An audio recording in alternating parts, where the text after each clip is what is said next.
Hello, everybody. Welcome to the Buckeye Weekly Podcast. I am Tony Gerdeman, here as always with Tom Orr. Tom, how's it going? Tony, another exciting weekend of college football ahead, and it feels like there might be a few top 5 teams on upset alert this weekend. What do you think? Georgia, particularly, home against Missouri. I think that could be one to watch, Tom. That's bold of you to say that, but we will see. I'm not sure if I'm feeling as bold as you are, but we'll see. That'll be an interesting to watch. So yeah, welcome to everybody here for our weekend preview show, breaking down, I wouldn't say breaking down, talking about some games, the biggest games of the weekend.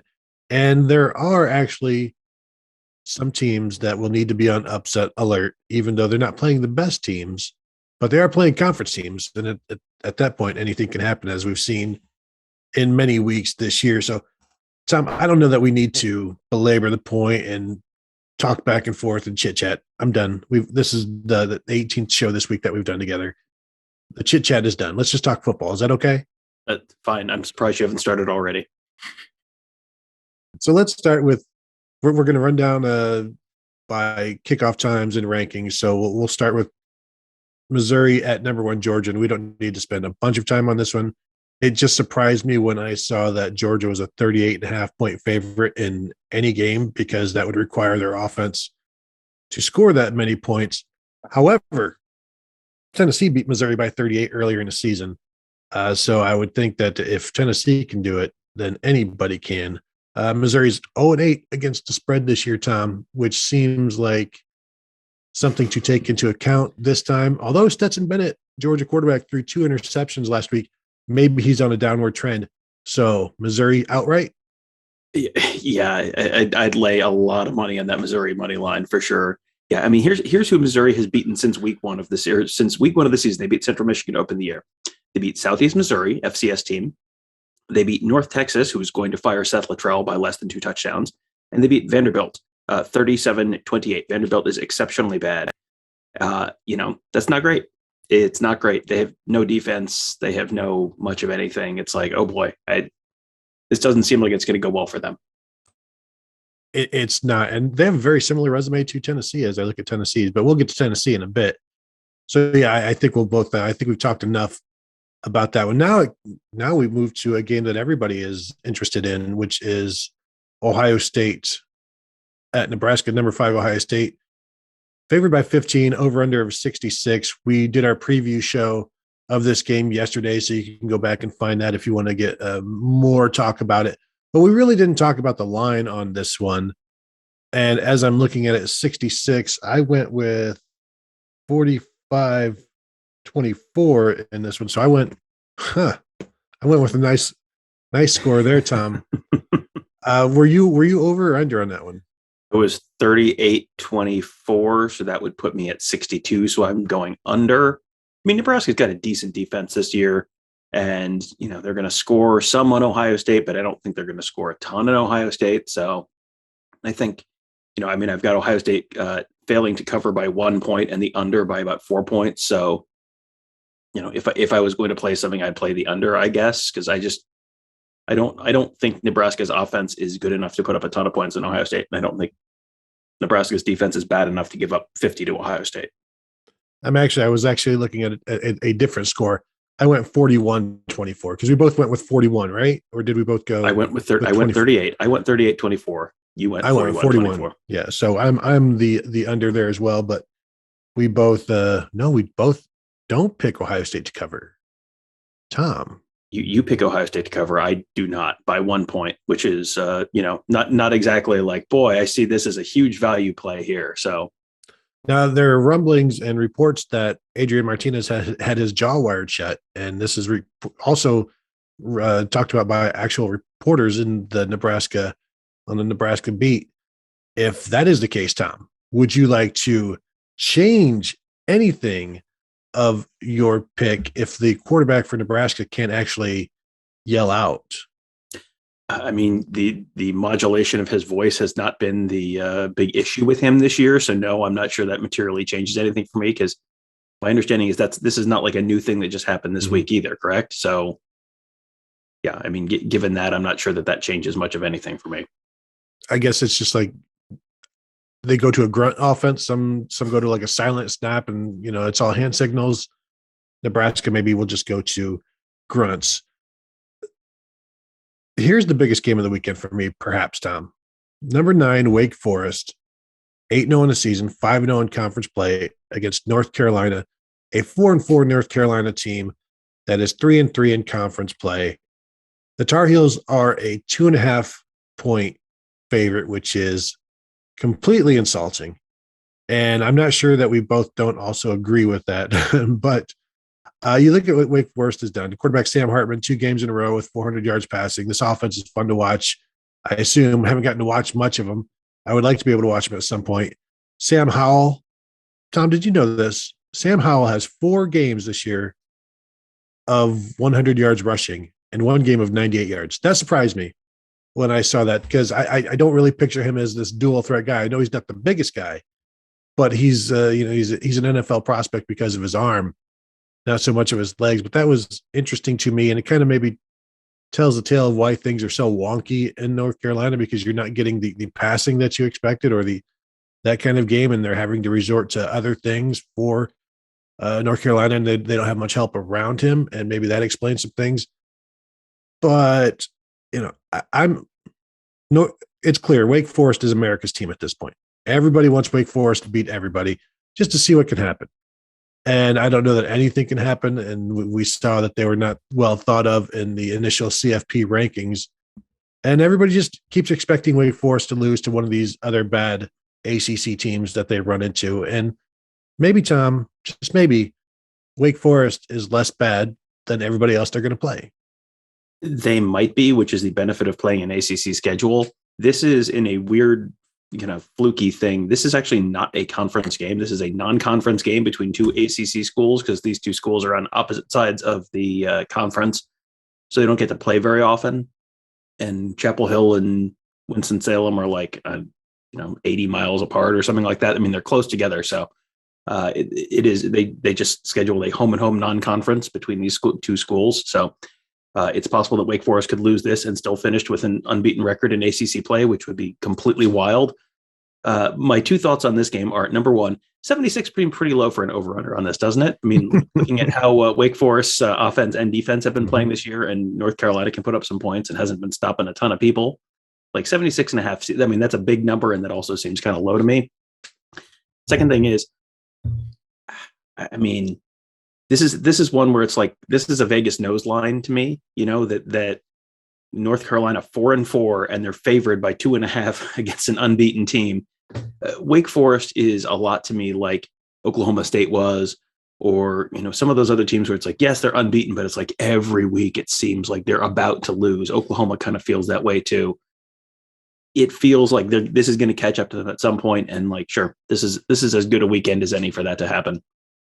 If you take away the season opener against Virginia Tech, which North Carolina won or lost 17-10, and you take out the Duke win that was 38-7, here they're giving up they're giving up like 41 points a game in conference play if you take out those 2 games, and that includes 45 points to Georgia Tech, 35 to Florida State, 42 to Miami, and then I guess 44 to Notre Dame doesn't technically count as a conference game at all, but it gives you an idea of the number of points they're giving up. And then you would expect that to continue. So yeah, 76 seems, I don't want to say low. It just seems winnable. Let's just put it at that.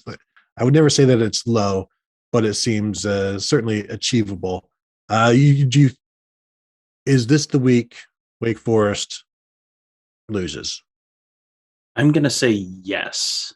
It's going to happen at some point. Wake Forest is a little like Oklahoma, where they have a bunch of their good teams still in the back half of the schedule, and they keep winning these close games. And it's like at some point their luck's going to run out when they're playing a better team. They still have North Carolina. They still have NC State on the schedule. I think they still have Clemson on the schedule. Like it's going to happen at some point. Like there's no way they're running the table. I don't think Oklahoma's going to run the table either. But this to me seems like this might be the weekend where you have a couple of those unbeaten teams lose to teams that with multiple losses that you'd think, hey, they certainly a top 10 team with without a loss. at this point, certainly they won't lose to a 3-4 loss team. Like, this feels like the week that might happen to a few people. Wake Forest quarterback Sam Hartman, I don't know if I mentioned this, 2 games in a row with over 400 yards passing, might make it 3 after this one. I did pick Wake Forest to lose to Army a few weeks back. At this point, I refuse to pick against them. I'm going Demon Deacons all the way to Indianapolis. We can talk after the air about what kind of stakes you'd like to put on some of those bets, because we can probably work something out. No time for that, Dr. Jones. Let's go to the 3:30 kicks, starting with number 3 Michigan State, 8-0 in the season, 5-0 in conference play, just as Tom told us would happen. At Purdue, Purdue is 5-3, 3-2 in conference, on the verge of being ranked. This would get them ranked. Michigan State is just a 3-point favorite in this one, which is, I guess, it's a little surprising. Tells you exactly what people think of Michigan State as well. Also, we've seen Purdue do this already this season and beat Iowa, a number 2 Iowa at that point. I'm thinking, Tom, that is it better for Michigan State that this game is on the road and will require them to be focused and to have like Michigan State against the world mentality, rather than being at home feeling, full of themselves and maybe sleepwalking into this game thinking, hey man, look, we've made it. We're a success. And granted, it's better to play at home, but you just keep waiting for the Sparty no thing. Is it better for them that they have to be completely locked in for this game because they know what can happen? They've seen what has happened against Purdue. Does this keep them more into the game, and does it allow them to, just let the game take place rather than the football gods making their presence known?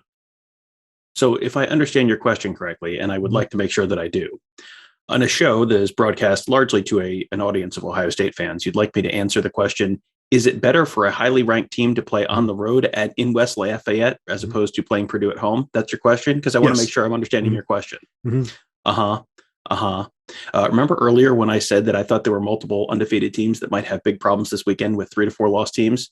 This might be one of them. This feels like, what does Purdue do? Purdue doesn't win championships. Purdue just ruins people's seasons. That is what Purdue does. Like they have been nicknamed the spoiler makers for literally decades because they don't actually do anything. They just ruin other people's good times. What does Michigan State do, Tony? What does Michigan State do? Especially the week after a big win, the biggest game of the season, home win over Michigan, big emotional comeback win. How did their pass defense look against Michigan, Tony? Not great. Not strictly speaking wonderful. I mean, Purdue doesn't have a good wide receiver or anything, right? They haven't been able to throw the ball very explosively this year, have they? No? Well, they kind of have here and there. Well, Tony, I have no idea what to expect in this one. I mean, literally anything could happen. I mean, you have the model of steadiness and resolve and handling things well, handling success well in Michigan State, going on the road against a team known in a stadium known for ruining seasons, murdering dreams. Tony, anything could happen. I don't know. What do you think? I have no feel for this game at all. What do you think? Purdue has lost their last 2 home games in Big Ten play. But Wisconsin beat them 30-13. Minnesota beat them 20-13. All of this is completely meaningless when you get these 2 programs together in any venue. Purdue went to Iowa and won. What I'm saying, and I'm not saying this, I was just positing it for discussion. This is a podcast after all. I think this is going to be a huge test for Mel Tucker. And to say huge test, it's like, it's just it'll give us an idea of how well he can get his team focused, because winning at Purdue is not, I mean, PJ Fleck did it and Paul Chris did it. It's not the ultimate test. It's a test. It's one of a series of tests that we'll see from Mel Tucker and Michigan State. They've passed them all to this point. This is another one. It's kind of a sneaky test. And if he has them prepared and they play well, that's another thing where you sit up and you're like, okay, then this looks like things are legit. And now you really have to start paying attention to Michigan State. But also, well, let's just see if it actually happens. Yeah, exactly. Like this is a game that Michigan State always finds a way to lose. Like if they don't lose this game, that tells me a lot more about Mel Tucker and the state of the program and the culture and all that than anything else. I have to pull up now which team Michigan State plays next weekend, because it feels like this feels so inevitable that they're going to lose at some point this year. They host Maryland.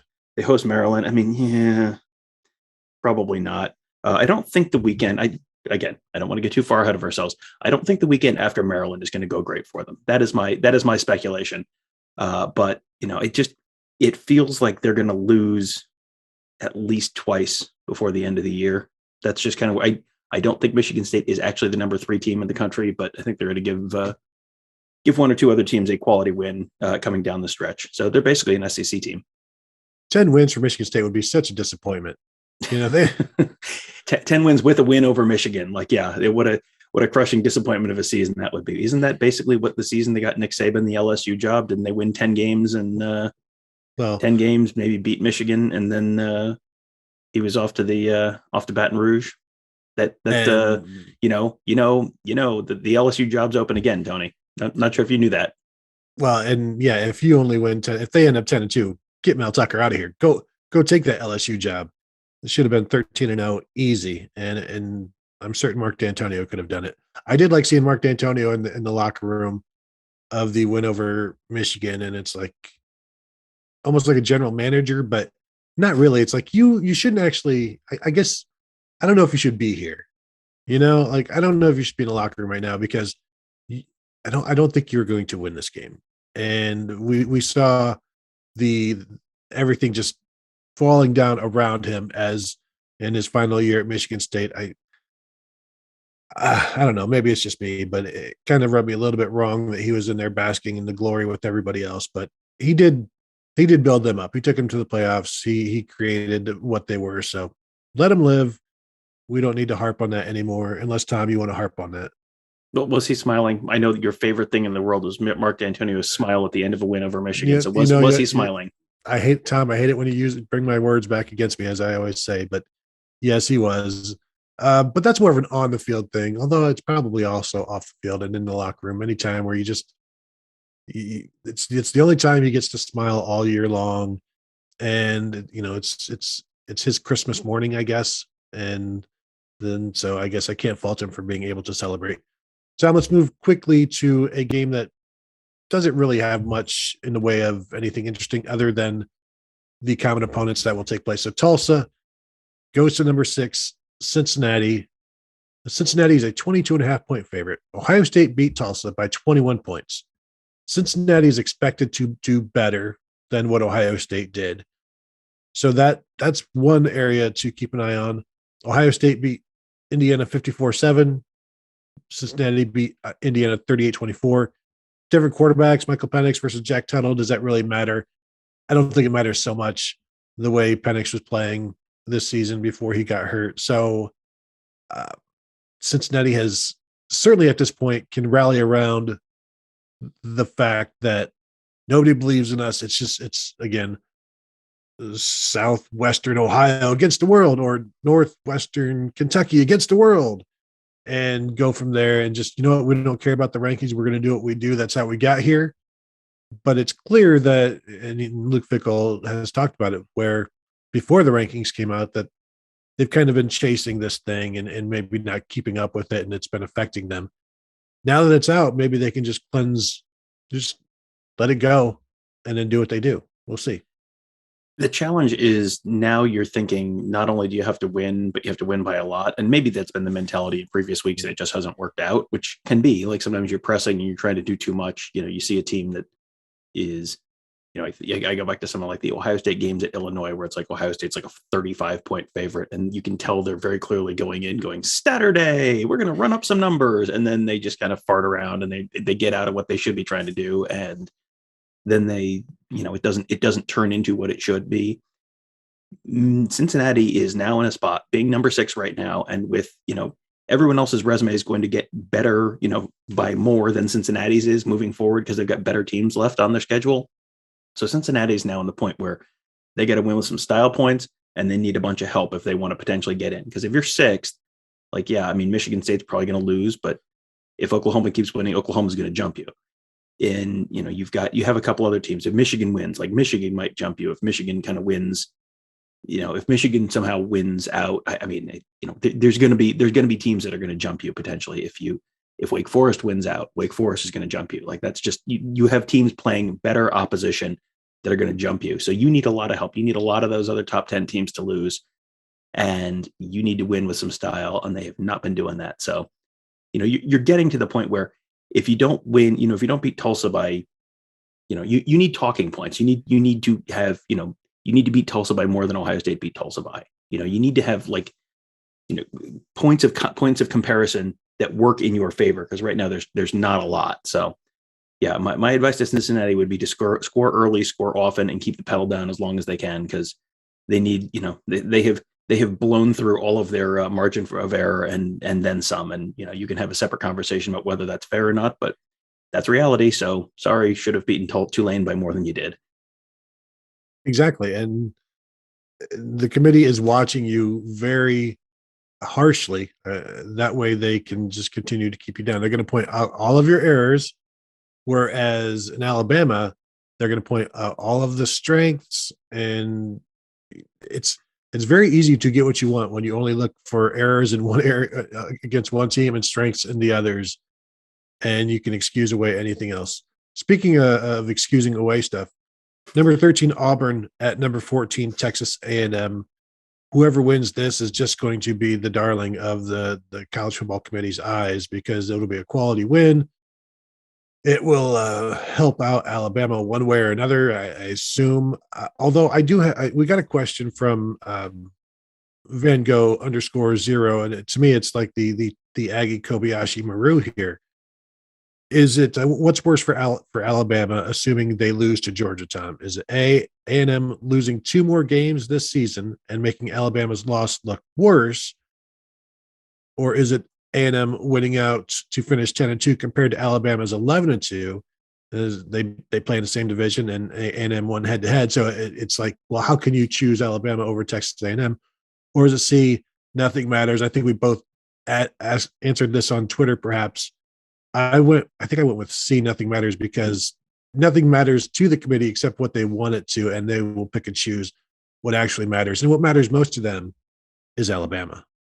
Well, and I think the committee has shown you exactly what they want to do this year, which is, you know, they have Alabama number 2. Alabama's number 2 with a loss, even though it's, you know, they're ahead of a whole bunch of other teams that don't have losses, a whole bunch of other teams that have losses to better teams. I mean, this is the committee telling you that this is the year we think we want to put 2 SEC teams in. Mm-hmm. And if Alabama comes out, wins the rest of their regular season games, and then loses by 7 to Georgia in the SEC championship game, like, I hate to be the one to break this to you, but Alabama is going to be in the field, and we can have a whole separate conversation about whether Alabama should be in the field or whether Alabama should continue to get the benefit of the doubt, you know, in terms of being the team that always seems to be the first team to ever do yada, yada, yada, the first team to ever not win a division and not win lose their regular season finality and not win their division and not make the conference playoff or conference championship game and still make the playoff. Like, yeah, I mean, sure. I mean, okay. That's just when the committee puts Alabama number 2, that is what they're telling you they're going to do. That is what they're setting up. That, you know, well, you can't really penalize them. They just played the most competitive game. Anyone's played against Georgia all year, and so you can't, you know. Yeah, I think everyone would love to see that game again. Like, I mean, this is literally what the Selection Sunday press conference is going to be. So, you know, you have to hope that either A, Alabama loses a regular season game, or B, Georgia beats Alabama by 3-4 touchdowns, and then, you know, at that point, then they're probably not in. But if it's, you know, Alabama takes care of business in the next few weeks, then, oh boy, you know, hey, they closed the year with a win in the Iron Bowl on the road against a ranked Auburn team, and oh boy, it's and you know, their only loss is to Texas A&M, and look, they're ranked 2, and boy, that's a quality loss. It's the SEC, and you can see all of this stuff playing out. So, you know, I mean, there's I guess a question, which one would be better for, you know, Ohio State fans here, like Auburn or Texas A&M? I mean, you're kind of rooting for everyone to lose. But I think, you know, in Ohio State fans' eyes, it's probably better if Auburn wins, because you have Penn State has a win over Auburn, which, boy, that's done Penn State a whole lot of good, hasn't it? Unranked Penn State in the college football playoff rankings has a win at home by 8 points over number 13 Auburn. Penn State, who has their 3 losses all directly linked to an injured quarterback, but that only matters when they want it to matter. So, if you're an Ohio State fan, you should be rooting for Auburn this weekend. You want Texas A&M to lose. You want all those SEC teams to take another couple losses, but we'll see. We'll get to the Alabama game later. I think the Alabama game, like that's you're telling me there's a chance game, which I'm kind of intrigued by, but we'll get to that one later. I think at this point, definitely root for that Texas A&M loss to get worse and worse and worse. I also think people just need to start shaming the committee now. Like, just, we see what you're doing, knock it off. Sometimes losses need to factor in. So I plan on doing that. And I wield, Tom, a lot of power. I don't know if you know that. Not on this show, but elsewhere. Let's move quickly kind of through a couple of Big Ten games. Number 21, Wisconsin at Rutgers. Rutgers is a 13-point underdog. I just wanted to point a couple of things out. Wisconsin now is on I believe, a 4-game winning streak. And I'm going to throw some stats out there, Tom. Tell me if there's any correlation, do you think? In the first 4 games this season, Wisconsin went 1-3. They averaged 30 pass attempts per game. In the last 4 games, they've gone 4-0. They have averaged 16 pass attempts per game, essentially cutting their pass attempts in half. And also, those first 4 games, 8 interceptions. The last 4 games, 1 interception. At that same time, those first 4 games, they ran the ball 43 times per game. The last 4 games, 51 times per game. Is this all coincidence, Tom? It's probably not a staggering coincidence. Also, here's the first 4 games: Penn State, Eastern Michigan, Notre Dame, Michigan. I mean, there are Penn State should be ranked and isn't, but you have 3 pretty good teams there. The last 4 games at Illinois, Army, at Purdue, and Iowa. And I think the competition has gotten not quite as good for Wisconsin. Wisconsin might be one of those teams that ends up being a decent team, but just got buried at the beginning of the season because they started slow. Their offense did not look good at the beginning of the season. This is a really, really good Wisconsin defense, like a really good Wisconsin defense. The over-under in this game is 37.5, which is ludicrously low. The line is only Wisconsin by 13, so that would make the score 24 to 25 to 12, something like that. I mean, I would, if the Rutgers team total was like 12, I would probably think about the under there, because I think Rutgers offense is real bad and Wisconsin's defense is real good. So unless the Wisconsin offense gives Rutgers some short fields, I'm not sure I would take I would think Rutgers is getting to 14, 17 points. No, I like the under there as well. And I'm no longer going to be shocked by any under involving Wisconsin this year. Let's move to a huge rivalry, Penn State at Maryland. I've kind of lost track of Maryland since the Ohio State game. I'm not saying I was surprised to see that Maryland beat Indiana last week, but I had forgotten about it. And that stopped a 3-game losing streak for the Terps. They are a 10-point underdog in this one. I think Sean Clifford is probably going to continue to get healthy and be well. But is this something I think Talia Tagovailoa threw for 400 yards last week against the Hoosiers. I think we both have a pretty good amount of respect for the Penn State secondary. So expecting another 400-yard game, I'm not. I kind of feel like this is going to be ugly. 55.5 seems like a lot for me as well on the over-under, considering I expect the Penn State defense to do well and the Penn State offense to not do all that great. But so I'd probably take Penn State, lay the points, but definitely taking the under. That's probably right. I mean, I guess, the Penn, you got to remember the Maryland defense gave up. Do you remember the Indiana offense we watched in person a couple weeks ago? Mm-hmm. They scored 35 points against Maryland last week. Like, Maryland's defense might be less than exemplary this year. That is my hottest take of the week. Please enjoy. I would tend towards Penn State here, given the points. I think Penn State is kind of clicking into place a little bit. I think they're, now that you get Clifford back, they still can't run the ball at all, but they've got a very good defense.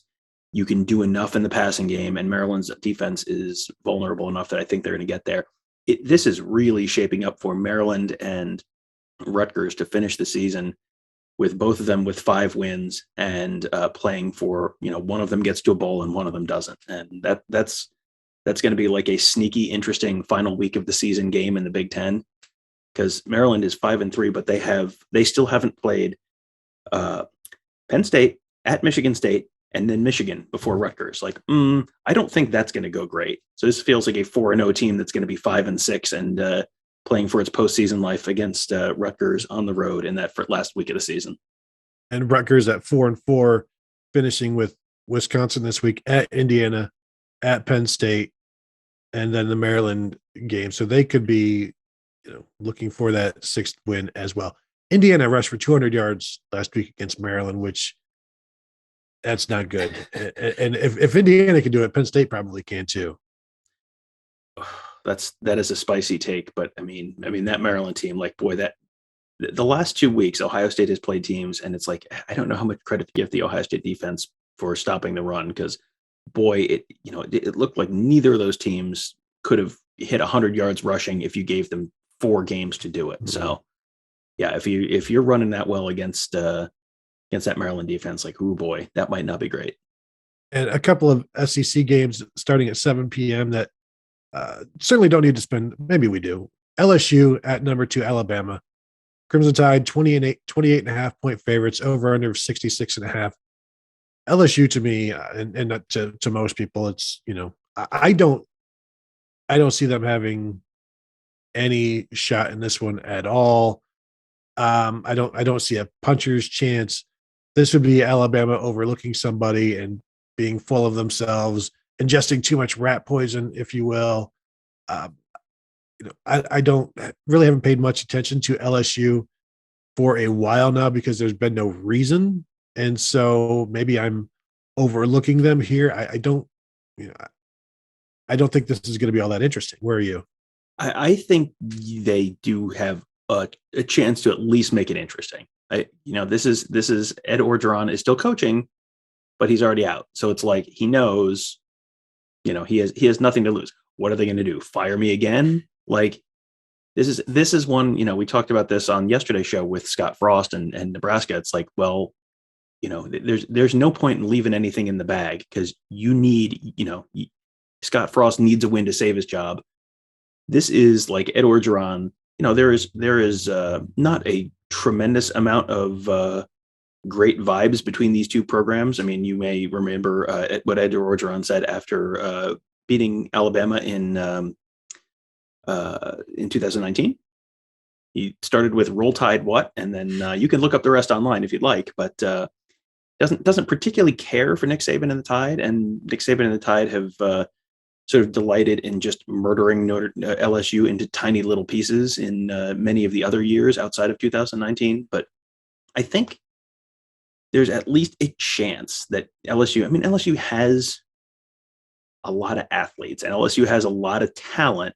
They just haven't been able to get it all to kind of coalesce, which is pretty much the Ed Orgeron experience. But I'm not picking LSU to win here. I'm just saying, there's a 25% chance this game is interesting into the fourth quarter. I don't think that's unfair. At some point, maybe they come together for their coach and lose painfully. That way people can be reminded that's why we're doing this. That's why we're getting rid of him. The Tennessee-Kentucky game. Tennessee at number 18, Kentucky. At Kentucky, again, Tennessee 4-4, 2-3 on the season in conference play. 4-4, 2-3, and then Kentucky 6-2 overall, 4-2 in conference play. Tom, this game is a pick'em, which to me is it's a surprise for one. But Kentucky comes into this game on a 2-game losing streak, losing to Georgia 30-13, losing 31-17 at Mississippi State. Both of those on the road, and as we know, Tom, Mississippi State is the number 17 team in the college football playoff rankings. And I don't want to hear about how they lost to Memphis. That's beside the point. They've got good wins, and I don't want to hear about their 3 losses, sir. So, Tennessee, though, I hear people talking about Tennessee's getting, their offense is revamped. They're going to make life miserable on some people, and they're programmed to watch now. Unfortunately, the only times their offense has really done anything, 38 points against Bowling Green, 56 against Tennessee Tech, and then 62 against Missouri and 45 against South Carolina. Anybody else with a pulse, they're terrible. And they've only had one game over 500 yards of total offense, and that was I think Missouri. They didn't even do it against Tennessee Tech. Enough about this Tennessee offense, but it still might be good enough to beat Kentucky. I think this is the Vegas has figured out that Kentucky is actually not very good, and if you go back a week or two, you're going to hear me calling them kind of a garbage Kentucky team, and it sort of a product of playing a not particularly good schedule. Like, there's some pretty helmets on that helmet schedule, but there's not a lot of good teams on that schedule. That's kind of the whole SEC East experience this year. Like, if you look at any of the easiest remaining schedule, like there's like 3 SEC teams, SEC East teams at the top of that, because it's like there's some bad teams in that division this year. I mean, would it shock you at all if Kentucky lost this game? I mean, nope. This just feels like, that Kentucky could finish the year 8-4 kind of thing. And, that the only reason that really impacts Ohio State fans is if Georgia loses to Alabama in the SEC championship game, and you've got a couple other teams in that mix for the, that final playoff spot. And you look at Georgia's final, final schedule, or Georgia's, final resume, and Clemson's going to be unranked. UAB is terrible. South Carolina is terrible. Vanderbilt's terrible. Arkansas is not going to be ranked, probably. Auburn, maybe. Kentucky, potentially not going to be ranked. Florida, probably not going to be ranked. Missouri, not going to be ranked. Tennessee, probably not going to be ranked. Charleston Southern, not going to be ranked. Georgia Tech's not going to be ranked.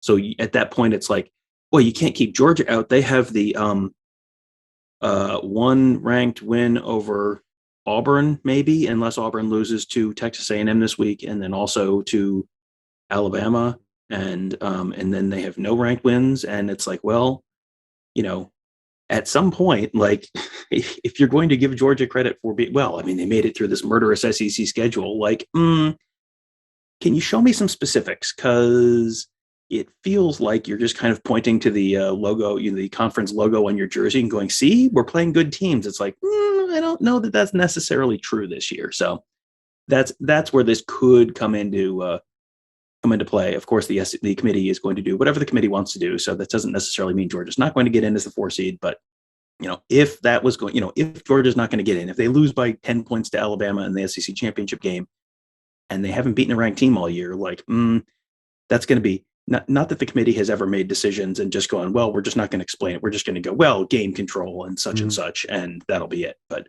that at least makes the committee have an uncomfortable conversation. Yeah, well, and Mississippi State is ranked on the basis of their good wins. And if Georgia doesn't have any, and even if Kentucky is ranked, I mean, obviously that's not a good win. Kentucky beat Missouri by 7, Chattanooga by 5, South Carolina by 6. So this is not a, credit to beating for beating Florida 20-13. Newsflash: Florida is not good.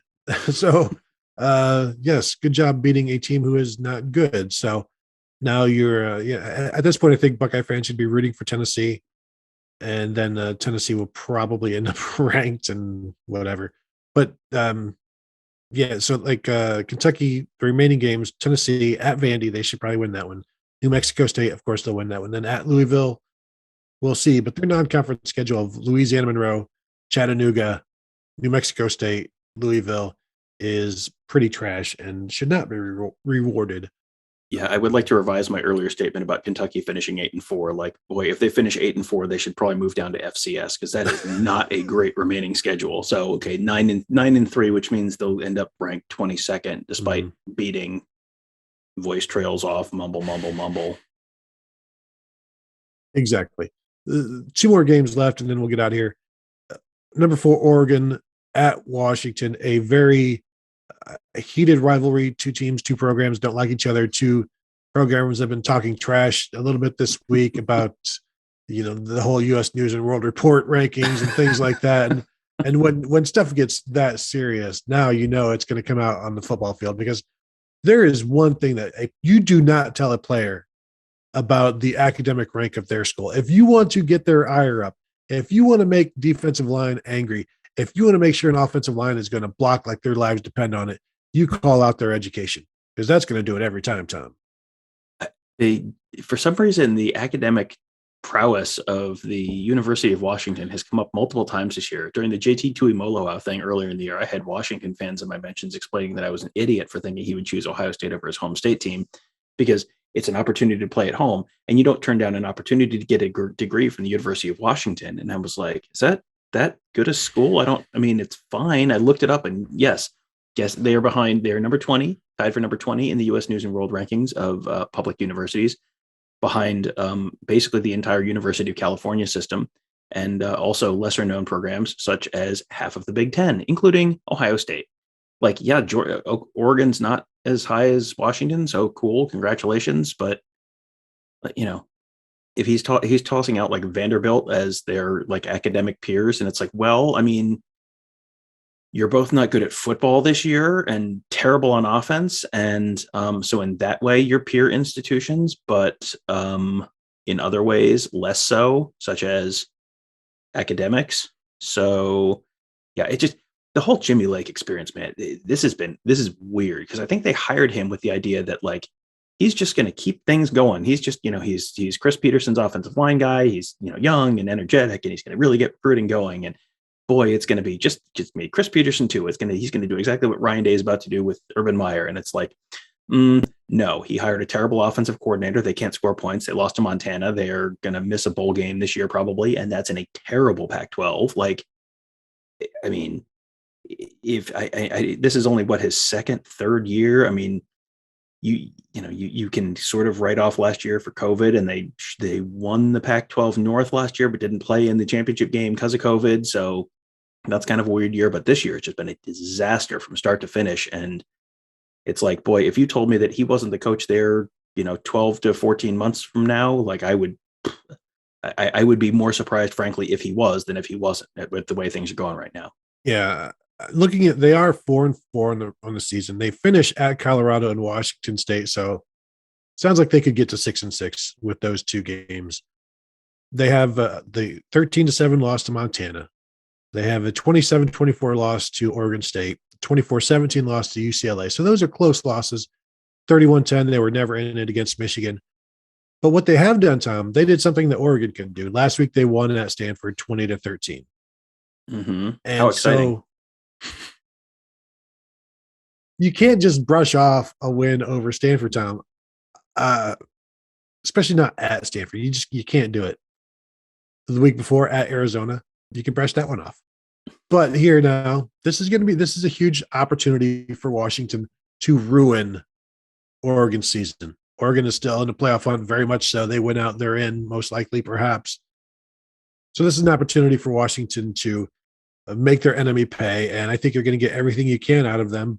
But a team that's scoring 22.8 points per game doesn't have much to give. So let's see how that goes. Yeah, they're just not a very good team this year. And the defense is fine, but your offense is just terrible. They've got John Donovan, I think, he was the offensive coordinator for one of the really, really terrible Penn State offenses. And he's like offensive Brian Van Gorder, where it's like, how does this guy keep getting jobs? Like, how do you people keep hiring him? He's like, everywhere he goes, he's like football poison. And it's like, oh no, well, he's coached at Penn State, so he must be good. That's a big school. I've heard of them. They're basically the Vanderbilt of the East. So therefore he's like, no, don't do that. You don't have to inflict terrible offense on your program. That is a choice you can make to not inflict a terrible offense on your program. And that is the struggle. That is the struggle of hiring a defensive coach. Is they're going to hire the offensive coordinator who they feel protects their defense. It's like, well, you know how you can protect a defense? By scoring a lot of points and giving them a little bit of a margin for error. But that's not the choice he made. Oregon, a 7-point favorite. I'm just saying, keep an eye out for the Huskies in this one. We'll see. Last game, Tom, I don't know how much time we need to spend on it. Indiana 2-6 on the season, 0-5 in Big Ten play. At number 7, Michigan 7-1 and 4-1 in conference play. A 20-point favorite for Michigan, which feels like a lot, but the Indiana defense is terrible. Indiana offense is terrible at this point. Indiana defense probably not much better. It's just going to be interesting to see how Michigan bounces back. Can they rally around themselves and just come out and pretend like last week never happened, because they can still beat Ohio State. They can still go to the Big Ten championship game. They can still go to the playoffs. I mean, they're only dropped at number 7. So clearly the committee isn't ready to be done with them. So, we'll see how they respond. I'm not like, I don't expect an explosive offense from Michigan usually ever. I kind of think they will be pretty solid in this one. Get back to running the ball. Indiana's defense is, sometimes it's okay, sometimes it's not. Is Michigan are they now able to throw the ball when they want? Will they throw the ball more, allow the running game to be more effective? I think they may just revert back to what they've been doing and just run, and then throw in 13 of 19, completing 13 of 19 passes for 140 yards and be like, see, we're fixed. Yeah. I first of all, before we get to this game, I was trying desperately to find the Penn State or the Washington, Oregon series history on my phone. If you saw me looking down while I was talking before, finally found it. Tony, how many times has Washington beaten Oregon in their annual rivalry since 2004? Let's go 3 times. Incorrect. How Incorrect. Many? Two times. 2 times. So yeah, should be fine. The Michigan game, this feels a little bit like the opposite of the Michigan State game, where, Michigan State is flying high, and that's right when they typically go right into the side of the mountain. Michigan, that's a bad loss. And this is going to tell me, like, this is going to sort of shape the rest of their season. Like, what do they look like this week? Are they focused? Or did they, I go back to like 2017 Ohio State season. They had the big comeback win over Penn State. The week after that, they just completely face planted Iowa. And after they face planted Iowa, they come back and they play Michigan State at home. And I think they were an underdog in that game, and they win at 45-3. Like, sometimes a loss can kind of focus you. Sometimes a loss can spiral your season. Like, let's find out. This is going to be a week when I think we find out what this is going to do to Michigan, because this is not a good Indiana team. This is a team that Michigan should just absolutely plant in the ground. But do they come out and plant them in the ground? Is this game 45-10 in the third quarter, or is Michigan going to fart around in this game and look bad and try and be conservative? And like, this is a game where you should just be trying to just absolutely stunt on Iowa. Like, you should, roll it up. Let's see that. I kind of, all season long, I've kind of been like not exactly buying into Michigan. Like, if you are really the number 7 team in the country, let's see it. Do to Indiana what Ohio State did to Indiana. Ohio State did that on the road, in the rain. Like, you're getting them at home. It should be a nice day. It looked like weather-wise last time I looked. Let's see it. If you are what you keep thinking and pretending you are, let's see it. Absolutely. And the only 2 wins Indiana has had this year, Idaho and at Western Kentucky. And they beat Western Kentucky by 2 points. Like, this is a team you should be able to do whatever you want in reality, relatively whatever you want. And 42-7, 42-14, something like that, where it should not be interesting. There should be nothing interesting about this game at all. This should just be one of those things that are happening in the background while you're doing something else. And so I kind of expect that to happen. I don't expect this to be interesting or close. I don't, even if it was at Indiana, I'm probably like, normally we're thinking, if it's at Indiana, there's a puncher's chance.